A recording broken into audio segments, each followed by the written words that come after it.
Breast cancer ख़वातीन में दुनिया में पाया जाने वाला सबसे मोस्ट कॉमन कैंसर है। संतरे के छिलके की मानिंद स्किन का खुरदरा होना या उस पर डिंपल पैदा हो जाना, उसमें अल्ट्रासाउंड और मेमोग्राफी और बायोप्सी है। हमने नोटिस किया है कि 92% अवाम जो ये वीडियोस देखती है वो नॉन सब्सक्राइब है हमारे चैनल को। तो आपसे एक हम्बल रिक्वेस्ट ये है कि इस चैनल को प्लीज़ सब्सक्राइब करें ताकि आपके लिए हम बेहतर से बेहतर कंटेंट बनाएं और बड़े से बड़े डॉक्टर्स को अपने प्लेटफॉर्म पे ला सकें। Thank you. अस्सलाम वालेकुम, मेरा नाम डॉक्टर ज़िशान अहमद ख़ान नियाज़ी है। मैं हमीद लतीफ़ हॉस्पिटल लाहौर और उमर हॉस्पिटल जौहर टाउन में एज ए कंसल्टेंट ऑन्कोलॉजिस्ट अपने फ़राइज़ अंजाम दे रहा हूँ। मेरी वीडियोस देखने के बाद अगर आपकी कोई क्यूरी या सवाल हो तो नीचे दिए गए हुए कमेंट्स के अंदर ज़रूर पूछिए। अगर मेरी वीडियो आपको पसंद आई हो तो उसे प्लीज़ लाइक कीजिए, और अगर आपको मेरी इन क्लिनिक या ऑनलाइन कंसल्टेशन चाहिए हो तो नीचे दिए गए हुए नंबर या ऑनलाइन मरहम पर रब्ता कीजिए। ब्रेस्ट कैंसर ख़वातीन में दुनिया में पाया जाने वाला सबसे मोस्ट कॉमन कैंसर है। तो क्या किसी भी खातून के जब छाती में गिल्टी बनती है तो क्या वो कैंसर की वजह से है या नहीं? तो यहाँ मेरा आपको ये जवाब होगा कि छाती में बनने वाली गिल्टी हमेशा कैंसर की वजह से नहीं होती, बल्कि ये बिनाइन यानी बेज़रर भी हो सकती है। तो अगला सवाल हमारा ये पैदा होता है कि हम ये कैसे अंदाज़ा लगाएं कि छाती में पैदा होने वाली गिल्टी कैंसर की वजह से है या वो बिनाइन कंडीशन की वजह से।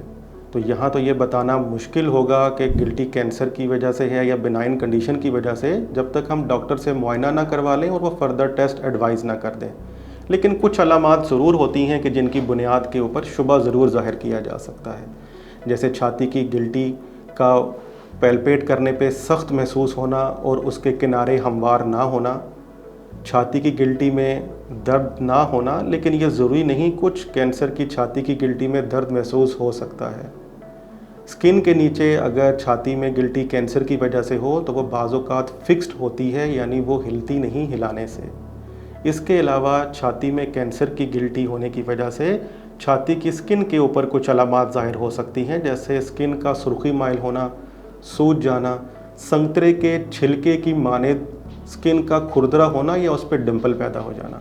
कैंसर की छाती की गिल्टी की वजह से निप्पल में भी तब्दीलियां आ सकती हैं, जैसे निप्पल का अंदर की तरफ मुड़ जाना, उससे ब्लडी डिस्चार्ज आना, या उसके इर्द गिर्द की स्किन जिसे एरोला कहते हैं उसमें मुस्तकिल ख़ारिश का महसूस होना। छाती में गिल्टी अगर कैंसर की वजह से हो तो उसके साथ साथ बगल में सोजिश या गिल्टी महसूस हो सकती है। तो ये ऐसी अलामात हैं जो कि शुबा ज़ाहिर करती हैं कि गिल्टी कैंसर की वजह से होगी।